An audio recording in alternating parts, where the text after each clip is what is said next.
நெருக்கங்களிலும் துன்பங்களிலும் இருக்கும்போது உங்களுக்குள்ள ஒரு பெரிய கேள்வி வரும்.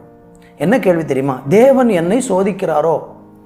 தேவன் தான் இந்த துன்பத்தை எனக்கு கொடுத்திருக்கிறாரோ? தேவன் தான் இந்த பாடுகளின் வழியாக அல்லது இந்த பாடுகளை என் மேலே வேண்டுமென்றே சுமத்தி இருக்கிறாரோ என்று சொல்லி ஒருவேளை நமக்குள்ள ஒரு எண்ணம் வரலாம். உலகத்தில் அநேக மக்களை பாருங்க, அவங்க அப்படி தான் சொல்லுவாங்க.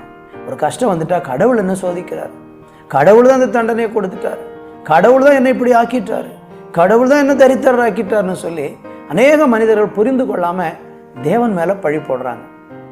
ஆனால் வேத புஸ்தகத்தில் நீங்கள் வாசிக்கும் பொழுது ஆண்டவராகி இயேசு கிறிஸ்து இந்த பூமியில் ஊழியத்திற்கு வந்த பொழுது அவரை சோதிக்கும்படியாக பிசாசு இயேசு ஞானஸ்நானம் பெற்று கரையேறி அவர் ஞானஸ்நானம் பெற்று ஊழியத்தை தொடங்குறதான நேரத்தில் பிசாசு என்ன செய்கிறான்?